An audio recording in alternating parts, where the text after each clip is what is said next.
And if you're just tuning in, two unlikely mates, celebrity stylist Elliot Garno and Norm Smith medalist Isaac Smith are here to tell you what is what. Hey, no utes in the valet. Coming up. Don't look at me with disdain. I am thinking about it. That's why I'm doing this podcast. They're about to give it to me. And then I was like, you go. Oh my God, it's so stressful. Yeah. Wait. It'd be like picking a favourite child. You're not that smart. Why have you got the Australian in front of you? Well, I've got the Australian in front of me because, drum roll, ladies and gentlemen, our guest for today is a cover girl. Hold it up to the camera. Our guest is a cover girl because I just found out that Kate and I did the same interview for this article. Katie? I didn't even know that was out today, so thank you so much for, Well, you know what? What does it say? Is You're it a good? style star. It says insider tips for spring racing fashion, but we'll hold that for a little bit later in the podcast. Well, you know And we'll my get- favourite thing about that article, Kate, Yeah. is that you got the cover and the main photo in the article, and our man, none. None. Well, you know. Look, he's- I've got a face for radio. That's why I'm doing this podcast. It's not about my career today. It's about yours. And the incredible life that you have made with your beautiful husband and two beautiful girls. And, of course, You told me we weren't allowed to talk about our husband. the... I like rugby league, Kate, and I wasn't like, allowed to bring it up. We're not here to talk about Luke. It's about Kate today. And, of course, like and legacy and everything that has been the incredible life of Kate Waterhouse. So tell me, like, did you have to... What's your first memory? Hugging your mum or hugging a horse? Memories. Well, I feel like I've always been around horse racing. Like my grandfather was a horse trainer, my mum. So yeah, I grew up with horses. My mum going to the races, grandfather going to the races. I have very vivid memories of, being around their feet while, being at Royal Randwick or being at Flemington. And I just didn't know anything different. I think once you grow up in that lifestyle and see your mum, my mum was off training horses from 3 a.m. every single morning, and I just thought that was normal, And still now, right? Yeah, she still trains them. She has her co-trainer with Adrian Bott. But that's just been my life, and being at the races and being part of that. And I think probably the biggest core memory I probably have is being down here at Flemington, and Mum had a horse called Nothing Like a Dane. And she never used to pull me out. She never used to say, it was always a busy time of year. So I'd stay at school, stay at home, she's like, no, you need to come. So I went to Derby Day and it won the Derby. And then 3 days later, I came second in the Cup. So I was only young, like it was 1995. So I was a kid, and I just had such a vivid memory of it. And ever since then, I've loved coming to the Spring Carnival and the Melbourne Cup Carnival and being part of it. Well, talking about your mum, I was doing a little bit of research, Elliot. I don't mind a little bit of research. And your grandfather was a smith from the Riverina.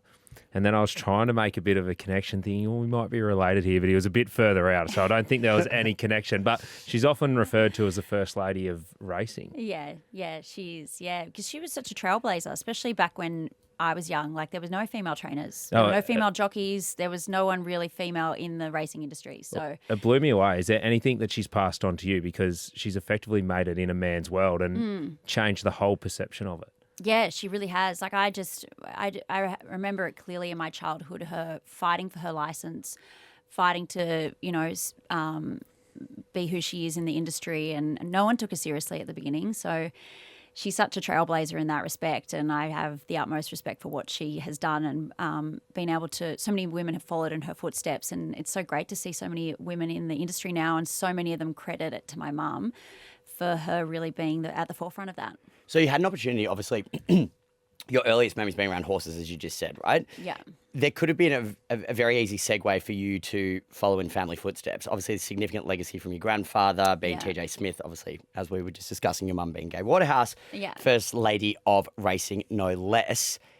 What made you want to carve out your own legacy in comparison to staying in the family fold? I think, like, for me, it's funny because my mum's career is such a tough one. Like, it's the hours are insane. Like, she works 7 days a week, 3 a.m. in the morning, and she works, racing is 12 months of the year. There's no off season. It's not like footy.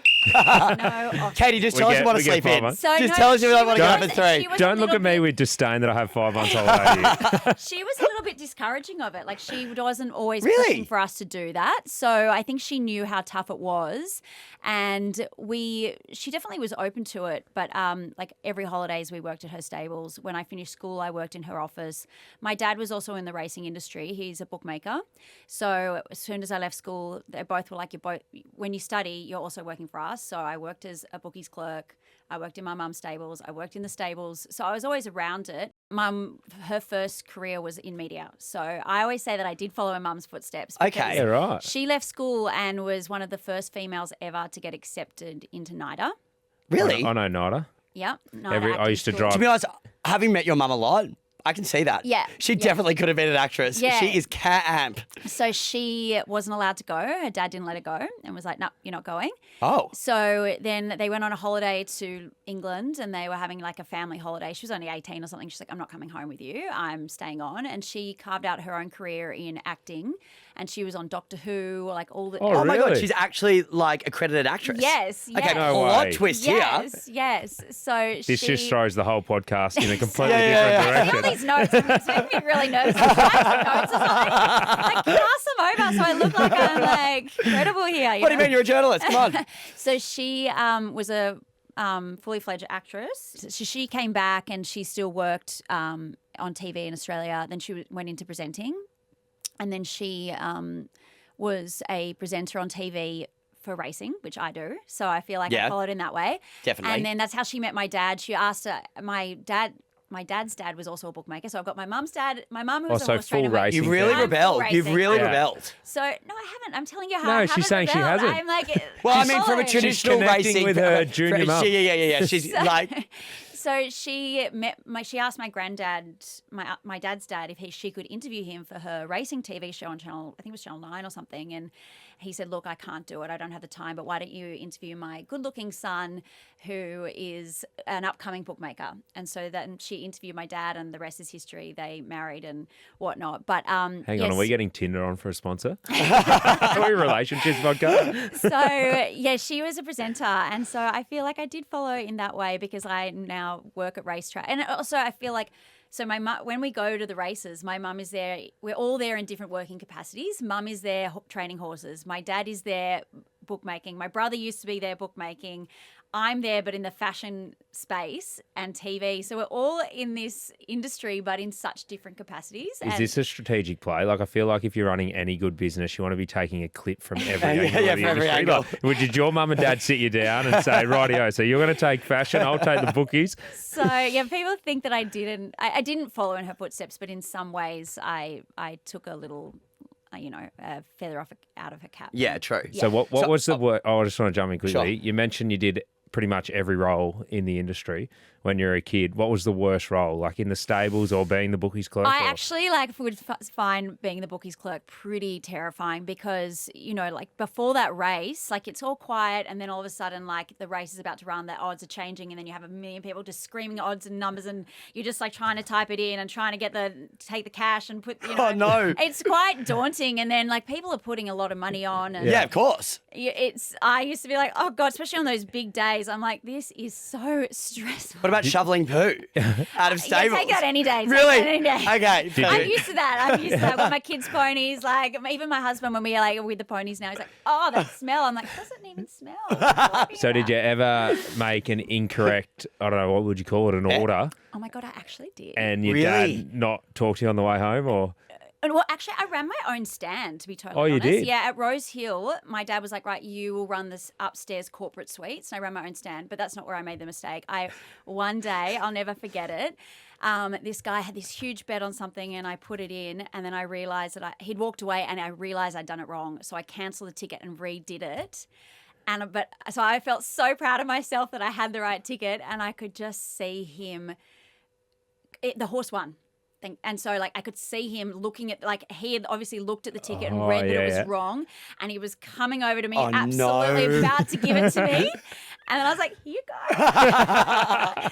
And I was like, yes. I was like 18 or something. Oh, my God. Like, I was like, oh, my gosh. Like, every day I'd be, like, quite stressed about that whole scenario. But Dad would be like, why? It's just, I love this profession. I'm like, oh, my God, it's so stressful. Oh, my God. So you go from all these incredible stories being around racing royalty to essentially fashion royalty here in Australia, one of the queens of the front row at Australian Fashion Week, on everybody's Pinterest board, mood board for as long as I need to hang out with you for as more. long as I've worked in the It makes industry. you feel good, doesn't it? I do really, really mean that. But what was the draw to fashion specifically? As you said, your whole family was in these different capacities at the races. Yeah. What was it about fashion? I think so. I grew up around it.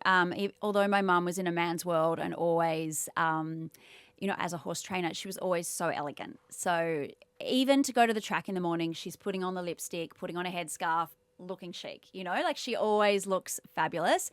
And as a little girl, I'd sit there on Saturdays and she'd be getting ready for the races. And then I would be getting ready too. I wasn't going anywhere. She was leaving to go out the door. And I was trying on the gloves, the hats, the shoes, and she'd go off to the track. And then I'd be there to clean up all the big mess in her wardrobe. Probably having the time of your life. Loving it. Like it was every Saturday was a dress up day. Like I was one of those kids that always was like acting out scenes in her outfits. And even as a kid, I would sit there sewing little outfits to make myself, like my grandma and I would sit there and I remember wearing to the races an outfit I'd sewn and put together, and I would make hats and I would be sewing things on to make a hat and wear it to the races. Like, because I'd go to the races with my mum as well. So I was always very invested in that side of things. So I think the love of it came from there. And like my mum is always she always looked so put together. Both my grandmas always looked so put together. So I think I just really loved that whole element of it. It's funny how you mentioned the headscarf. When I think of your mum, that's like the one thing I remember, the royal look. Yes. The royal look. Seriously, I look at her and think that. But what's your favourite race day fashion-wise? Well, Derby's pretty special, don't you think? Like, That's an interesting choice because I always find Derby the easiest to style for because the formula is so specific. Yeah. So you kind of don't have a myriad of options to dip into. You're like, great, thank God it's black and white because you've just completely refined the pool of options. I think I really like it because you just see the sea of black and white and it just looks so elegant. Like other days you might have a great outfit, but you see a few good outfits, but you see everything. But on Derby Day, everyone looks so classic and elegant and the monochrome looks so nice. And then because it is such a narrow theme, you can really look at beautiful fabrics, beautiful textures, attention to detail, and it's easy for you guys. You just put on a suit. Hey, maybe for footballers. You're selling me short over here. Do you have a fail-safe formula? Is there something that you've lent towards for not only just for the racetrack, but just for your wardrobe in day-to-day life? Are there specific things that you look to? Like, I definitely think you can't go wrong with classic. That's always my fall back on classic. Like sometimes I do like to push the boundaries, but in my wardrobe I invest in classic pieces. What about in the terms of millinery? Like a lot of people will ask me as a stylist, like, how do you navigate millinery? Millinery is what you put on your head, Izzy. Hats, fascinators, etc. But a lot of people will ask, especially private clients who might not necessarily be in the fortunate position to be able to loan something. Yes, it can be quite a significant investment. What do you recommend to people listening to perhaps invest in something that they could maybe wear again, or is there a way of navigating millinery for that? Yeah, and I think I am so lucky that I do get to work with designers and be able to push the boundaries and wear things that they very kindly lend to me for race days and things like that. So I think if you are investing it for a race day, you want things that are classic that won't date. So you want those shapes, especially with millinery, that are the classics. A pillbox, a beautiful wide brim hat. A what? Just keep up. We'll bring you up to speed after. A pillbox is not where you put your Panadol, mate. You put it on your head. That's what I was It's thinking. like a little round hat. It's like a little round hat that sits in the back. Okay, I've got an aged care business. We do in-home aged care, and the pillboxes we use, I think, are very different to the Yeah, it doesn't have like pillboxes you Monday to use. Sunday on it. Like it's very different in our world. Yeah, I think it's all the classics. So they're the pieces you invest in because you wear them again. And it is one of those things in terms of like a lot of the time that we'll be dressing, like I've styled you many times in the past, you always go back to history for references. Yeah. And if you see these pieces much like a pillbox and we're referencing something from the 1950s, it's incredible that it's still current, 70 years later. Yeah, so yeah, it's that's really right. fantastic. Lean on those references from the past because they're fail-safe for a reason and they look Yes. very elegant for a reason. Yeah, that's Talked about those nice things or the classics that you should have. What's an outfit that still haunts you? Oh, plenty, please, plenty. I don't know. I don't think that hard into it. You want to push the boundaries, so you're going to get fails. So Yeah. I think that you, I just think maybe like I look back at photos and just the time where you're just like orange with fake tan. That's gotta be like, they're the ones that I really cringe. I'm like, what was I doing? Like I still wear fake tan. Don't get me wrong. Like I'm sun safe, and I'm all about a fake tan. But I was just, you just pile it all on, and especially back in when it was Like I reckon, orange. like 2007 through to 2012. Yeah. It was just a bad time for tanning. And you had the orange tan, and you had so much eye makeup on, and you're like, oh, what I would do with that. It was a time. It was a time, right? And so It was kind of iconic, to be honest. I'm like, bring it back. Yeah. Well, We've worked together in the past. I know you've worked with stylists. Like, Yeah. do you have a formula it's to not that? a process. No, there is. I like, especially for this racing carnival. So I'm heading to all 4 days. I've had Sydney Carnival before this, so there's a lot of race days. I definitely try and draw inspiration from the runways. So you're looking at on the runway what's trending, and then you try and sort of take that inspiration and then turn it into racewear appropriate outfits. And sometimes you're working with designers on doing something custom, which is really exciting, and that gives such amazing creative control and really trying to execute the best possible outfit. But everyone always says, oh, do you start with the dress or the hat? It's 100% the outfit before the hat. With the pillbox. Yeah, with Because if you start with the hat, I've had too many years of experience that you just start with the hat and then all of a sudden you just it's all about you got to go with the outfit and then work around all the accessories around it. And that's the fun thing about race days, is that it's that how often do you get dressed up from head to toe at that level. At that level. At that level, totally. I don't enjoy those days at all. It's easy for you. You just shirt, suit, Like, done, easy, tie. done. I've got some Don't serious... you hit him up? Don't you just get him Well, I to do sort now. you out? Elliot Marathon, I hit him up. I mean, Elliot Marathon gets a Yeah. call, but let me give you the hot tip. Elliot Marathon is screening. But there are some seriously memorable looks. Like, you know this. I've said this to you so many times, that your racing outfits, especially before I worked in the industry, not only inspired me, but were also some of my favourite of all time. Like, the pink and green head-to-toe Gucci was such a moment. Oh, There was a that's year a that good you memory. wore How do you a remember all this? navy Dion Lee piece with an aqua zero leopard shoe, and you had 2 pheasant feathers poking forward. These outfits were so memorable because you were taking risks before people were really even online. So you were such a fashion force to be reckoned with, purely for the sake that you loved fashion, not for any other reason. Yeah. Are there any standout outfits that you've had in the past that you've just really, really loved and still to this day think that was a winner? Yeah, it's funny the ones that you remember. Like it's oh God, I don't know. Like I don't know. I was even where I'm working with Jaton for an outfit this spring carnival, and I was like, we were trying to work out when we worked together, and I was like, you dressed me like in 2003, and like I got up the photos and I was like, oh, well, I just remember wearing that, and just I look at it now and I'm like, oh God, the fake tan, like, oh God, like the long hair, the extensions, the fake eyelashes, the orange tan. But I was like, there's those moments where you like just feel a million bucks. I look back and I'm like, oh my God, what was I thinking? But yeah, there's those moments where you're like, I felt so good, I felt great. Like to work with a designer on a custom look, like it's pretty special. What are the race day commandments? 3 rules that cannot be broken. Don't take your shoes off. I completely agree, ladies. Like, take another pair of shoes. Or take those disposable flats. Yes. Like, I'm all I used to about be like, another shoe. keep your heels on. Now I'm like, if you can't last the day, just take Yeah. those little disposable little things. Yeah. Amazon will be your best I'm friend. all for taking another pair of shoes, but you just cannot take your shoes off. Number 1. Number 2. one. Number 2, you got to also dress for the weather. Like if it's cold, you got to take your coat. You Yeah, gotta, right. Like, That's a good one, you got to babe. take your coat. Because you see so many girls at race days just... Yeah, like freezing. freezing. Yeah, like, freezing, you just gotta freezing, take freezing. the coat, the umbrella. Like you just, it's got to. Especially race days in Melbourne, it's so temperamental. You never know, like, one day, Yeah. one year it's pouring with rain, the next year it's 35 degrees. Yeah, that's right. So you have to definitely take that into consideration. That's a Yeah. great one. And number 3? Well, as long as you got your comfort. I always say it's all to do with shoes again. You gotta. But here I am wearing the most uncomfortable. It's like, well, you got to be comfortable. And I'm like, covered in fake tan. literally, like on Derby Day, I'm going to be like stitched in, hat covering my face, and my shoes like that. But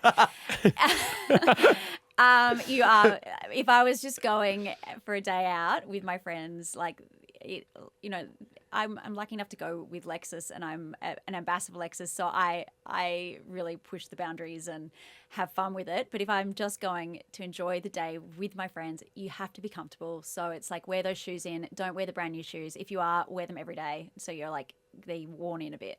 Yeah, good advice. Yeah. All right, where we are sitting with Kate Waterhouse now, her career started in a very different place, but in my opinion, no less iconic. You were the style editor at the Sunday Telegraph. You were the fashion editor at the Sun Herald. Of course, went into katewaterhouse.com. But Date with Kate was one of the most iconic columns in the Australian media landscape. Like, tell us about Date with Kate. Take us behind the scenes. With you more. Take us. I want to know. Such a champion. I want to know what it was like behind the scenes. Yeah. I did that for so many years. Like I had this, you're Melbourne, because I don't know if it was in Melbourne, but I interviewed a celebrity every single week. And they were usually the big celebrities that were coming from overseas into Sydney.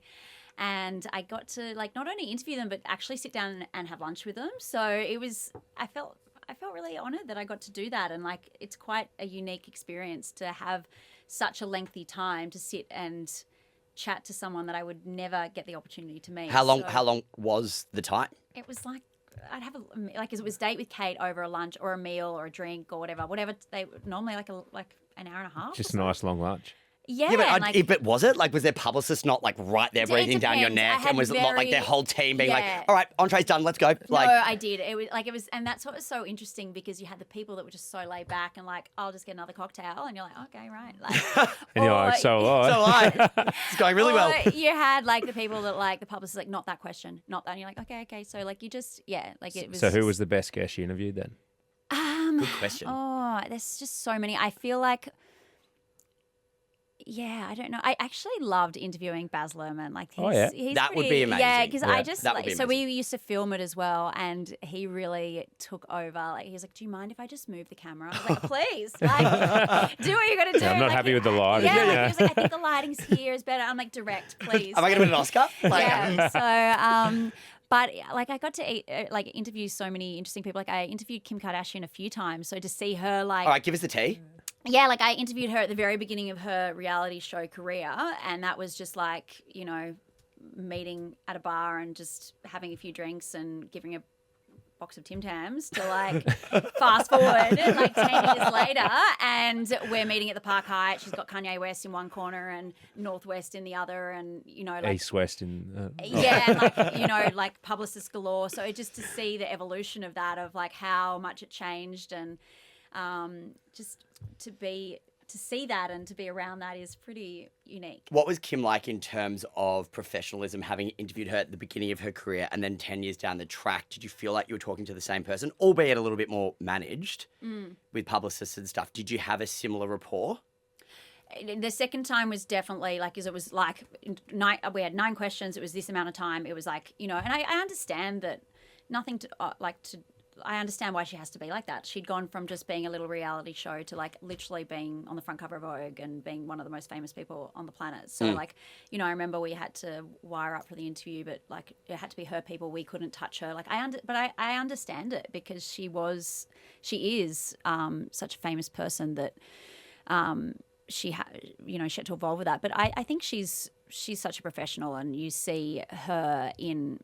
She's used to being on a reality show and being quite authentic. So I still got that vibe that she was authentic. So if Date with Kate came back in 2025, who'd be the one guest you go after? Or is it coming back? I'm actually thinking about it. I am thinking about it. Okay, we've got that exclusive on the record at No Utes in the Valet, ladies and gentlemen.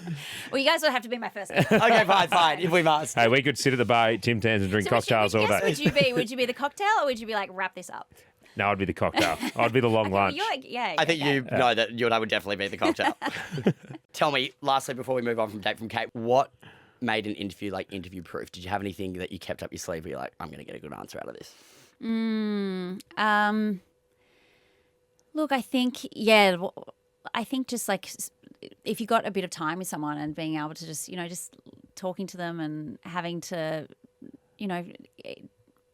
maybe just like talking about your own experiences, and especially as I got older and I had kids, and you could talk about that. Like once you sort of break that sort of ice, it's a lot easier, isn't it? Yeah. When you find like commonality. Yeah, commonality. Definitely. That's what Kate and I did today. just jumped into the Straight kids to and kid. then Yeah, like, we're that's away. great. Well, you thought you were related to her grandfather, so like. Well, we start it's a there. Smith. Right. It's a Smith from the Riverina. Like, how many Smiths are there? Speaking of which, kids, you've got your beautiful girls, Sophia and Grace. They are absolute icons, and they have been the subject of this whole new chapter for you, pun intended, children's books. Tell us about that. Yes, yeah, they have. Yeah, so I've got an 11 and 9-year-old, 2 girls, and I think it's been the best chapter of my life is being a mum, especially to them. So I kind of. My background is journalism and writing, so I always thought, I remember thinking, I'd like to. I got approached by a publisher, by Penguin, and said, would you ever write a children's book? But I was just so busy with like little young kids, and I just was like, I said yes, but I just never got around to it. And then COVID hit, and I was like, I'm going to revisit that. And I was like, would you still be interested? They're like, yes, of course. So I started that back in COVID, wrote my first book, and now 3 books later and all going well. So it's been a really fun journey, especially while they're young. Like it's been really nice for them to be part of it because I'll be writing it and have edits and I'll say, what do you think of this? And they're like, I think this should happen. Or when the illustrations were coming through, and for them to be part of that creative process was really special. They'd be like, that site, the proportion of that's not quite right. I'm like, good point. Like they're quite involved in the whole process. Well, so I've got that's some been new really books. beautiful. Because I am sick to death. Great books, but Clarice in Paris.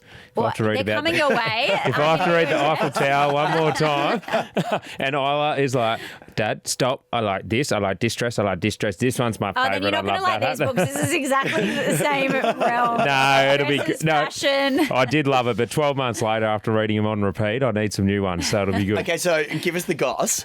So Sophia's obviously your eldest, Grace is your youngest. Yeah. And the initial books were named after Sophia. Yeah, I And know. did Grace kick off? And you had to then, you're like, okay, but don't worry, darling, it's a series. Yeah, that's true, actually.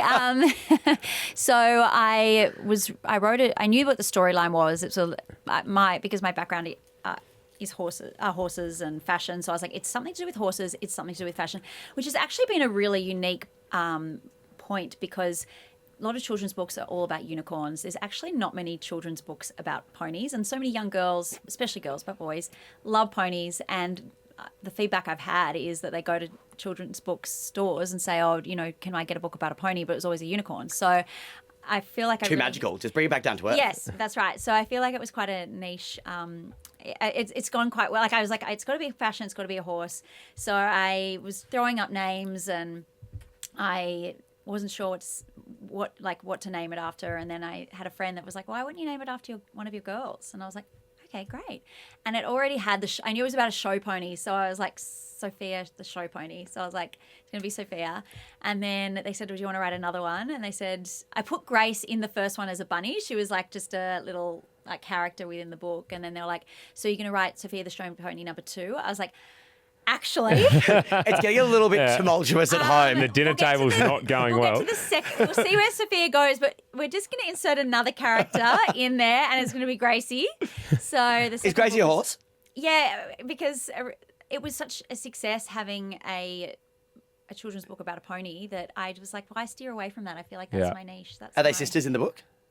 No, but there's a character in the first book. It's Queen Clydesdale, and it's her granddaughter is the second book. She's a princess, but they're friends. And then in the third book, they go on an adventure together. So what's Okay, I'm more? going to need that family tree off air.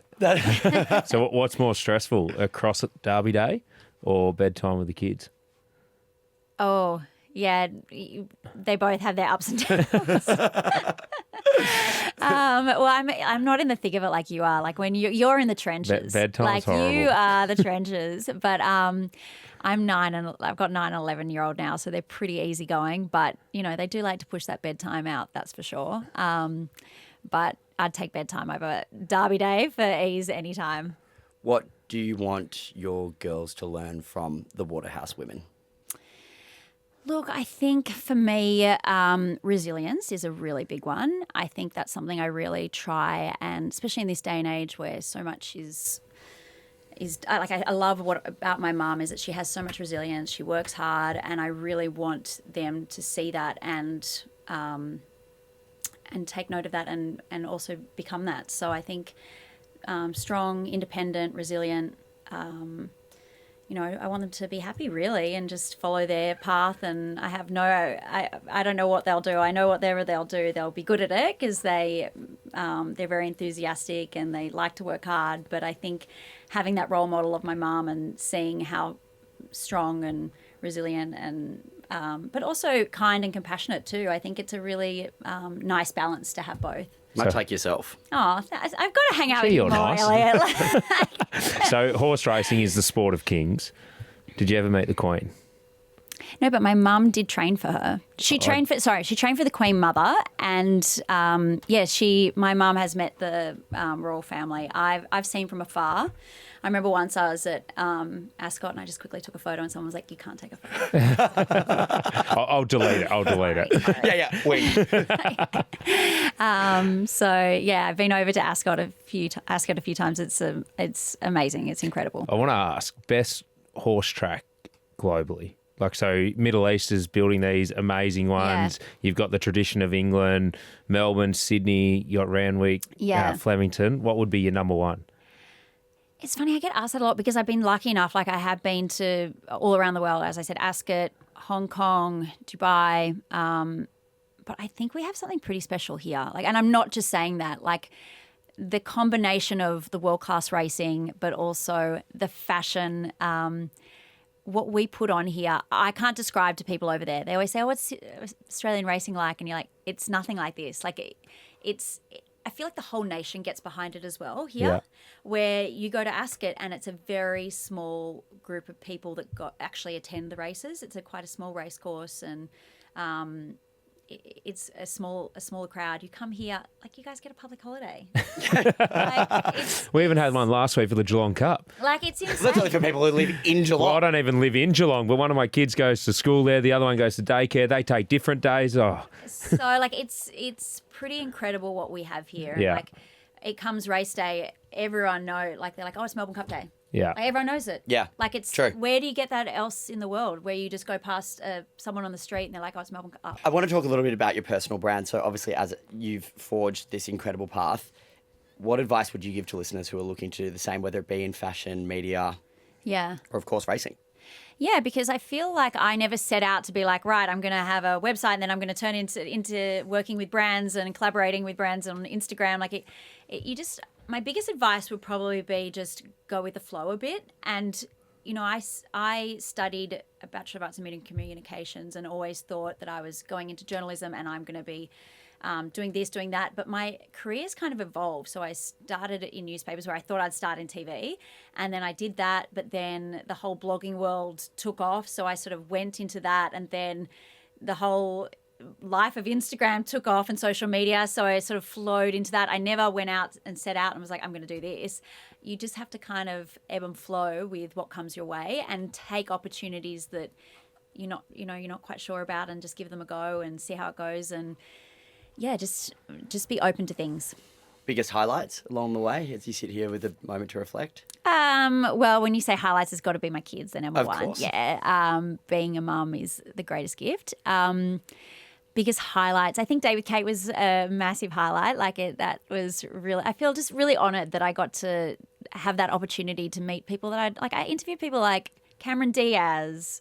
Oh, don't. Kendall, Kylie Jenner. I look back and I'm like, even the other day I saw a picture of me and Rosie Huntington. I'm like, I completely forgot that these amazing people that I got to sit down and I was like, oh my God, I forgot that I actually got to sit down with her. And so that was pretty special to be able to, I always think of it like I'll one day be a grandma not being asked to do all these things and I'll be like, can you believe that I got to do that? Did you get I got to. Do you have like a little photo book for the girls? No. No? She's too scared of the fake tan. Yeah. But I think also writing my children's book's been massive and then also just being able to work in this really amazing creative space and work with brands that I truly love and it was working with some incredible designers, incredible brands. I feel really lucky I get to do this for a living. Do you have a favourite designer? Oh, that'd be like picking a favourite child. Well, we've all got one, haven't we? And then lastly, again, in this reflective space, what would you tell your 20-year-old self where you're sitting here now talking about this incredible career you've had? Yeah, I think it's don't sweat the small stuff, really. Like it's you you surround yourself with good people, good family, and just don't worry about the small things. Work hard, be authentic. I think I think just be yourself, be authentic, work hard. Thanks. What do you think? Give me. I feel like there's so many questions. I'm not used to people asking me so many questions. I want to ask you guys questions. No, we had Beck Madden on the show, and she was like, "Okay, so I'm just going to ask a couple of questions." Yes. We're like, "Girl, you're our guest." Well, fire your best couple of questions at us. Okay, so Oh, she's not asking us questions on our podcast. We're like interviewers. What's the thing that annoys you most about Elliot? At Elliot? Oh my God. Actually, you know what? He's been a breath of fresh air in my life, and I wouldn't say there's anything that annoys me. Oh, that's so good. That's a lie. No, it's not. No, it's not. I actually really enjoy your that. company. I My believe wife that. said to me on the way down, because I was blowing up because there was a car accident. There's always a car accident from our property to here. But she goes, it'll be all right because you'll be with Elliot in an hour, you'll be having a coffee and you'll be laughing. Yeah, I feel like Elliot's one of those people that really you bring energy and you really make as soon as you walk into the room, the energy lifts. And That's very kind. But it's not about me, and it's certainly not about Isaac. It's about you, and we're so grateful for your time, because I know that initially we were going to do this via video call, so I know everybody who's watching this currently will be so grateful that we got the great privilege of having you in the studio. We've been really close friends for a really long time, but what's amazing about this podcast is we don't get ample opportunity to actually sit down and have this level of depth of conversation. Yeah. So it's been a real honour that we've been able to share so many highlights together throughout our careers, but also personally. So it's a real treat to have you here. It means a lot to me. So thank you so much. No, thank you. I feel so excited. It's always nice when you actually get to sit down with a friend and get to just hang out. Yeah, exactly. Well, thanks, babe. Yeah, and also, this is airing during race week. Yes. So this will be live on Melbourne Cup Day. Oh no, yeah, Sunday. Yeah. Before Melbourne Cup. So as God, you've got some good editors. So yeah, exactly. Good editors. So yeah, exactly. Oh, we do. They're out of Sydney though, so. So as people are listening to this, sitting at home, whether it be Sunday or Monday, or if they're listening in the future, sorry guys, you missed the Melbourne Cup Carnival. Are there any last little tidbits of advice that you want to give to people attending the track this week? Have fun. Well, make sure you, as I said, I think it's all about the fashion rules. You want to be comfortable. Make sure you've worn those shoes in. Bring your jacket, because keep a watch of that weather forecast. We can't wait to see the outfits. Yeah, I can't wait. I can't wait to see your outfits. Have you all sorted for your outfits? I'm done. Are you? It was very organised. It was a bit of a process, but I had to get there. But also, this is the worst week of my career. Not to be dramatic, but also when you have to do your own job and get yourself sorted, and then I'm going with Lexus this year as an ambassador, which is super exciting because I'm with the queen of Lexus herself. So I had to get myself sorted early because then it goes into client overdrive. And so if something stuffs up and I have to remedy something last minute, I'm like, I need myself out of the way just so I've got ample time in the calendar to sort everybody else out. And so are you attending as a Lexus ambassador, dressing yourself and dressing other people too? Yeah. Oh my God. It's a big year. Wow. See you there. Wow. Can't wait. Mwah.